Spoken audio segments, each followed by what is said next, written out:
अमीर बहू गरीब ससुराल। तारा अपने पिता की इकलौती औलाद थी। उसकी माँ की उसके बचपन में ही मौत हो गई थी। उसके पिता राजनाथ से जितना हो सकता था उन्होंने उसकी परवरिश की, पर कोई ना कोई कमी तो रही गई थी, जिसकी वजह से वो बेहद जिद्दी और बिगड़ैल हो गई थी। सारा दिन घर के नौकरों पर हुक्म चलाना और अपनी जिंदगी बर्बाद करना। मोहन सिंह, क्या शोर मचा रखा है सुबह सुबह? मैं चैन से सो भी नहीं सकती इस घर में। बीवी जी वो क्या क्या क्या क्या? कुछ बोलना मत वरना जुबान खींच लूंगी। जाओ अपना काम करो। मोहन सिंह वहां से चुपचाप चला जाता है और कुछ दूसरा काम करने लगता है। तारा की चिल्लाने की आवाज सुनकर उसके पापा आ जाते हैं। अरे क्या हुआ बेटी, क्यों इतना शोर मचा हुआ है? अब क्या किया इन लोगों ने? सुबह सुबह चालू हो गए ये लोग शोर करने, सोने भी नहीं देते। अरे बेटा, वो तेरी ही कारें साफ कर रहे थे। तुझे घूमने जाना है ना, मैंने ही कहा था उन्हें। तो आराम से तो कर सकते थे ना। एक तो रात में मैं मूवी देखकर इतनी देर से आई। अरे हाँ पापा, याद आया, वो रात को कार खराब हो गई थी, मैं वहीं छोड़ आई थी। और पापा एक मजे की बात बताऊं, मैं उसकी चाबी निकालना ही भूल गई। पता नहीं कार वहां होगी भी या नहीं। ये कहकर वो हंसने लगती है। उसके पापा भी उसे कुछ नहीं कहते। बस तारा ऐसी ही थी। पैसे की कोई कदर नहीं थी क्योंकि वो उसके पापा के करोड़ों की अकेली मालिक थी। अरे कोई बात नहीं, कारें और आ जाएंगी। तेरा घर आना ज्यादा जरूरी था। चलो अब उठो, टीना का फोन आया था लोनावला पार्टी के लिए। उठो और तैयार हो जाओ। और हाँ, वो नई कार है ना, वो ले जाओ। तारा तैयार होकर फिर से घूमने निकल जाती है। वो और उसकी दोस्त काफी आगे निकल जाते हैं, तभी उनकी कार खराब हो जाती है।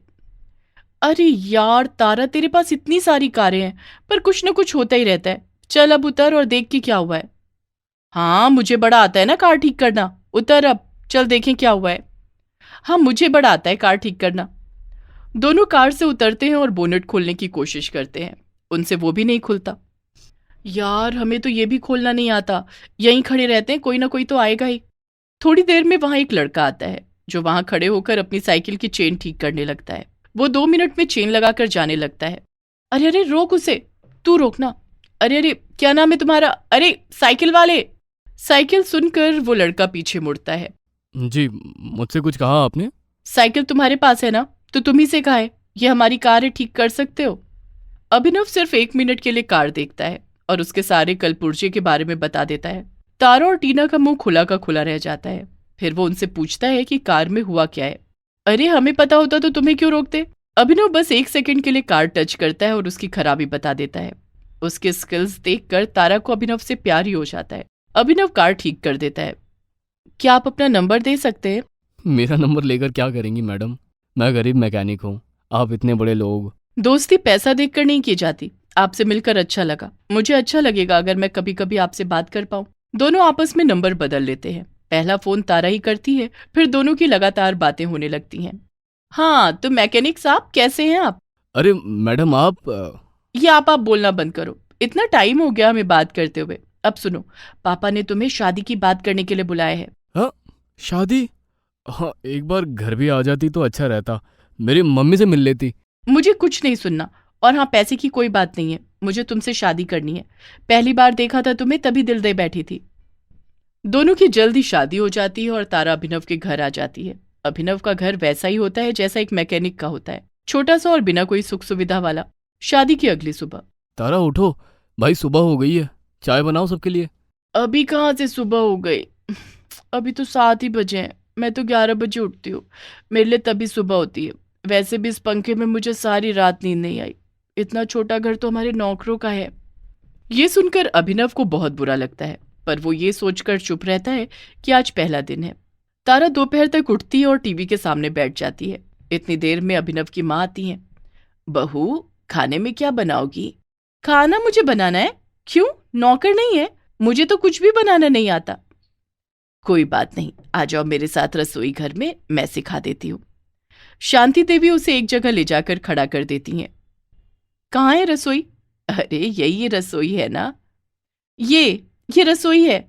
ऐसी जगह मेरे घर में तो कुत्ते बांधने के लिए इस्तेमाल की जाती है। ये सुनकर शांति देवी को गुस्सा आ जाता है और वो फोन करके अभिनव को बुला लेती है। अभिनव के आते ही तारा उसके सामने रोने लगती है। ये तुमने मुझे कैसे दड़बे मिलाकर पटक दिया है? ना इंसान चैन से खा सकता है, ना सो सकता है। कैसी जगह है ये? कैसी जगह का क्या मतलब है तारा? मेरा घर है, तुम्हें अब यहीं रहना है। मैं नहीं रह सकती यहाँ। हर चीज टूटी फूटी है या खराब है। देखो तारा, तुम्हें सब पता था। मैंने कितना कहा था कि जल्दी मत करो। तुम्हें ही सब्र नहीं था ना। अब आगे का सोचो। मुझे कुछ नहीं पता। आगे का बाद में सोचा जाएगा, फिलहाल तो मैं अपने घर जा रही हूँ। वो पैर पटकते हुए अपने घर चली जाती है। तारा अपने घर पर। पापा, मुझसे बहुत बड़ी गलती हो गई। अभिनव का स्वभाव बहुत अच्छा है। कहने को तो उसकी मम्मी भी अच्छी है, पर उस घर में कुछ नहीं है। वहां पर ना मैं ठीक से सो पाती हूँ ना खा पाती हूँ। आप ही बताइए मैं वहां कैसे रहूं। ये सुनकर राजनाथ तारा के ससुराल जाने का सोचता है। अभिनव के घर। हे, अभिनव, तारा आपकी बहुत तारीफ करती है, इसीलिए मैं आप दोनों के लिए कुछ तोहफे लेकर आया हूँ। वो ड्राइवर को बोलकर एसी, किचन की चिमनी, एक सुंदर सा पलंग और अलमारी अंदर लाने को कहता है, पर अभिनव वो सब लेने से मना कर देता है। अरे बेटा, गलत मत समझो। ये केवल इसके लिए नहीं है, ये सबके लिए है। हाँ, मैं समझ गया। ये सब मैं खुद ले लूंगा, बस थोड़ा वक्त चाहिए। फिर राजनाथ एक नोटों की गड्डी निकालकर टेबल पर रख देता है। अच्छा, ये तो ले लो, ये तो शगुन है। नहीं, मैं ये नहीं लूंगा। इस पर तारा भड़क जाती है। ये क्या बात है अभिनव, तुम्हारे घर में कुछ है नहीं, ना तुम सामान ले रहे हो ना ही ये पैसे ले रहे हो। ऐसे तो मेरे लिए बहुत मुश्किल हो जाएगा। क्या मुश्किल हो जाएगा? और तुमने ये क्या तुम्हारा घर लगा रखा है? तुम्हारी शादी हो चुकी है मुझसे, अब ये घर तुम्हारा भी है। क्या परेशानी है बेटी तुम्हें इस घर में? घर, इसे आप घर बोलती हैं? इससे बड़ा तो हमारे नौकरों का घर है। इस बात पर राजनाथ तारा को बहुत डांटते हैं। तारा, तमीज से बात करो। अब यही घर है तुम्हारा। तुमने चुना था ना अभिनव जी को, वो नहीं आए थे हमारे पास। ये सब सुनकर अभिनव का गुस्सा थोड़ा ठंडा होता है। पापा, आप ही समझाइए ना थोड़ा इसे। बात बात पर बस लड़ना होता है। बच्ची है ये बेटा, बिना माँ के पली है, समझ जाएगी। मैं इसे फिलहाल थोड़े दिन के लिए ले जाता हूँ, इसका मन बदल जाएगा। राजनाथ तारा को ले जाता है। तारा कुछ दिन अपने पिता के घर रहती है तो उसका दिमाग थोड़ा ठंडा होता है। फिर राजनाथ उसे कुछ छोटे मोटे तोहफे देकर वापस अभिनव के पास भेज देता है। अगले दिन। अभिनव, ये पंखा अभी तक ठीक नहीं हुआ। मैं कम से कम 1 महीने से बोल रही हूँ। जब पैसे आएंगे तब करवा लूंगा। तुम्हारे पास पंखा ठीक करवाने के भी पैसे नहीं है, तो उस समय लिए क्यों नहीं जब पापा दे रहे थे? तुम्हारा दिमाग वापस खराब हो गया? ऐसे कैसे काम चलेगा हम दोनों के बीच? ऐसे बहुत मुश्किल है। तारा फिर से वापस जाने लगती है। इस बार अभिनव खुद राजनाथ को फोन लगा देता है। राजनाथ घर आता है। देखो तारा, इस तरह से बार बार अपने ससुराल और पति की बेइज्जती करना सही नहीं है। अब तुम ये करोगी कि मैं अपनी कंपनी में तुम्हें काम दिलवा देता हूँ, और तुम्हें फिलहाल सबसे नीचे मतलब क्लर्क की नौकरी करनी होगी। अपनी मेहनत से पैसे कमाओ, तब खर्च करना। मैं और क्लर्क? हाँ, क्लर्क का ही काम करोगी तुम। राजनाथ इस बार इतनी तेज गुस्से में उससे बोलता है, तारा उसके सामने कुछ बोल नहीं पाती। अब अभिनव और तारा दोनों मिलकर अपना घर चलाने लगते हैं और उनके हालात सुधरने लगते हैं। गरीब मेहंदी वाली। सोनाली एक मध्यम परिवार से थी। उसके पिताजी ऑफिस में क्लर्क थे और माँ सिलाई कढ़ाई करके थोड़ा घर की आर्थिक हालत में सहारा देती थी। सोनाली बस कॉलेज जाती थी और पढ़ाई में ध्यान लगाती थी। उसके पिताजी कमलेश पर थोड़ा कर्जा भी था जो उन्हें उतारना था, और छोटा भाई चेतन अभी बहुत छोटा था। पूरे परिवार को सोनाली से ही उम्मीदें लगी हुई थी कि वो कुछ बन जाएगी और उनकी परेशानियां दूर हो जाएंगी। खूब मेहनत से पढ़ा कर, सबको तुझी से उम्मीदें हैं। हाँ माँ, मुझे भी अपनी जिम्मेदारी का एहसास है। मैं खूब मेहनत करूंगी और करती भी हूँ। मुझे भी पिताजी का कर्ज उतारने की जल्दी है। मैं भी सबको खुश देखना चाहती हूँ। इतने में ही उसका छोटा भाई चेतन उसके पास आता है। दीदी, जितना आपसे हो रहा है आप कर लो। उसके बाद मैं भी तो बड़ा अफसर बनूंगा, खूब पैसे कमाऊंगा। मुझे नई नई चीजें लेनी है, लेकिन वो मैं जब खुद पैसे कमाऊंगा तब लूंगा। अच्छा, क्या चाहिए मेरे छोटे से भाई को? दीदी, वो मेरा बर्थडे है ना 1 महीने बाद, मैं अपने लिए एक रिमोट वाली कार लूंगा। अच्छा, और तब तक ये छोटे से 10 साल के साहब बड़े आदमी बन जाएंगे। हाँ देखो, अब बोला तो है भगवान से कि जल्दी बड़ा कर दे। मुझे अपनी रिमोट वाली कार खरीदनी है। ये कहकर वो भाग जाता है, पर सोनाली के मन में ये बात घर कर जाती है कि उसके छोटे भाई को एक कार चाहिए और वो भी नहीं ले सकते। सोनाली मन ही मन, भगवान कुछ ऐसा करो कि मैं अपने भाई के लिए कार खरीद सकूं। बस वो सोचते सोचते अपनी पढ़ाई में लग जाती है। तभी कांता आती है और कहती है कि पास वाले घर से उसे मेहंदी लगाने के लिए बुला रहे हैं। अरे सुन सोनाली, देख तू मेहंदी अच्छी लगाती है, ऐसा करना जो भी मेहंदी लगवाए उससे पैसे ले लेना। अरे मम्मी, कैसी बात कर रही हो? आस पड़ोस का मामला है, अच्छा नहीं लगता। इतना कहकर वो मेहंदी लगाने चली जाती है। वहां उसकी मेहंदी की बहुत तारीफ होती है। अरे सोनाली, तुम तो बड़ी अच्छी मेहंदी लगाती हो, बहुत ही सुंदर लग रही है।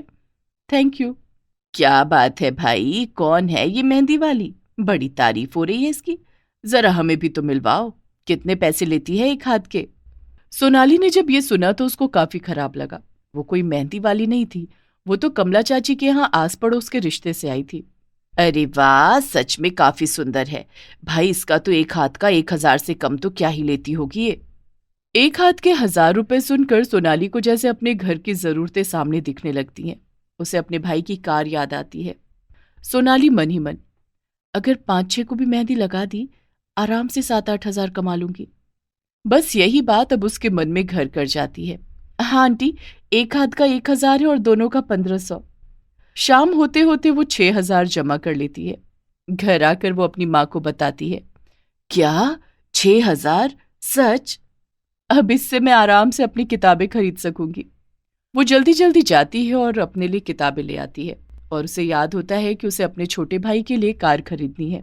वो भी खरीद लेती है और उसका बर्थडे आने से पहले ही उसे दे देती है। वो भी अपनी दीदी को गले लगा लेता है। कुछ ही समय में वो 6,000 खत्म हो जाते हैं। इधर उसके पिताजी की तबीयत खराब रहने लगती है। पिताजी, अब आप भी ऑफिस जाना बंद ही कीजिए, आप आराम करिए, मैं और माँ हैं ना संभालने के लिए। वो अपने पिता को कोई परेशानी नहीं बताती है। कांता भी अब सिलाई के लिए ज्यादा कपड़े लेने लगती है, पर जितना भी जुड़ता था दवाई में और भाई की फीस में चला जाता था। सोनाली की पढ़ाई तो छूट ही चुकी थी। सब पैसे धीरे धीरे खत्म हो रहे हैं। अब क्या होगा? वो उस समय जो 6,000 मिले थे उसमें... नहीं माँ, उसमें से कहाँ कुछ बचा है, सब खत्म हो गया। अरे हाँ, वो कहाँ बचा होगा अब। मेरा भी ना परेशानी में दिमाग नहीं काम कर रहा। कोई बात नहीं माँ, मैं समझ सकती हूँ, मैं करती हूँ कुछ। तू बुरा न माने तो एक बात कहूँ। नहीं माँ, मैं आपकी बात का बुरा क्यों मानूंगी? और शायद आपके बिना कहे मैं समझ भी गई हूँ कि आप क्या बोलना चाह रहे हो। वो सावन चल रहा है और वहां दुकानों के बाहर काफी औरतें आती हैं मेहंदी लगवाने। तो भी... हाँ माँ, मैं भी वही सोच रही थी। कोई बात नहीं, समय के साथ सब करना पड़ता है। वो फटाफट अपना सारा सामान लेती है और दुकान के बाहर स्टूल लगाकर बैठ जाती है। उसे बहुत अजीब लग रहा होता है, पर मजबूरी थी। घर पर ऐसी गरीबी आ गई थी। वो बहुत अरमानों से बैठी थी कि अगर 6-7 हाथ भी लगा दिए तो एक दिन के 6-7 हज़ार आराम से आ जाएंगे। इतने में ही एक ग्राहक उसके स्टूल बजाता है। ए लड़की, सुन, कितना लेती है एक हाथ में मेहंदी लगाने का? साहब, वो 1,000 रुपए। हैं? क्या? 1,000 रुपए? दिमाग सही है तेरा? मैं 200 से 1 रुपए ज्यादा नहीं दूंगा। वो ग्राहक सोनाली से इतने गंदे तरह से बात कर रहा होता है कि सोनाली की आंखों में आंसू आ जाते हैं। फिर भी वो खुद को संभालते हुए उससे बात करती है। साहब, 200 नहीं, 500 दे देना। अरे नहीं, 200 लेने हैं तो ले। सोनाली को पैसे की सख्त जरूरत थी। उसे कुछ समझ नहीं आ रहा था। वो 200 रुपए में ही राजी हो जाती है। अब जो भी उससे मेहंदी लगवाने आता है वो 200 ही देता है। जहां सोनाली ने सोचा था कि 6-7 हज़ार जमा हो जाएंगे, वहां उसके पास 1,000-1,200 ही जमा होते हैं। उसकी आंखों में आंसू आ जाते हैं। कहाँ वो पढ़ लिख कर अफसर बनने का सोच रही थी और बस अब एक मेहंदी वाली बनकर रह गई थी। अरे ये क्या, सिर्फ 1,200 रुपए? इसमें तो कुछ नहीं होगा, ये तो दवाइयों में ही खत्म हो जाएंगे। हाँ माँ, मैं जानती हूँ, पर अब करूँ क्या? किताबें इतनी महंगी आती हैं, मैंने पढ़ाई भी छोड़ दी। अरे अब मैं काफी ठीक हूँ, मेरी दवाइयाँ मत लाया करो अब। अरे पिताजी, ऐसी बात नहीं है, आप चिंता मत करिए। सोनाली काफी दुखी थी। बस उसकी पहचान अब गरीब मेहंदी वाली हो गई थी। सब उसको मेहंदी वाली के नाम से ही जानते थे। उसकी पढ़ लिख कर कुछ बनने की इच्छा अब खत्म हो गई थी। उसके पास ना ही साधन था और ना ही पैसे। बस अब वो मेहंदी का ही काम करने लगी थी। एक दिन, अरे तुम तो काफी अच्छी मेहंदी लगाती हो, मेरे पार्लर में काम करोगी? 500 रुपये मिलेंगे। सोनाली 500 सुनते ही हाँ बोल देती है। कांता भी ये सुनकर काफी खुश होती है कि जगह भी अच्छी होगी और पैसा भी। वो वहां काम भी चालू कर देती है। वहां कभी कभी शादी के लड़के भी मेहंदी लगवाने आ जाते थे। शुरू में उसे बहुत अजीब लगता था, पर फिर उसे आदत हो जाती है। एक दिन एक लड़का उसका हाथ पकड़ लेता है। साहब, ये बदतमीजी नहीं चलेगी। अरे इतना क्या बुरा मान रही हो, ये सब तो चलता है। नहीं, नहीं चलता है। सोनाली समझ जाती है कि ये किस टाइप का काम और जगह है। वो ये सब अपनी माँ को बताती है। फौरन काम छोड़ दे, कोई जरूरत नहीं है वहां जाने की। हमें जितना मिल रहा है उतना ही सही। गरीब हैं पर आत्मसम्मान नहीं खोया है। सोनाली पार्लर का काम छोड़कर वापस वहीं दुकान के बाहर स्टूल लगाकर बैठने लगती है।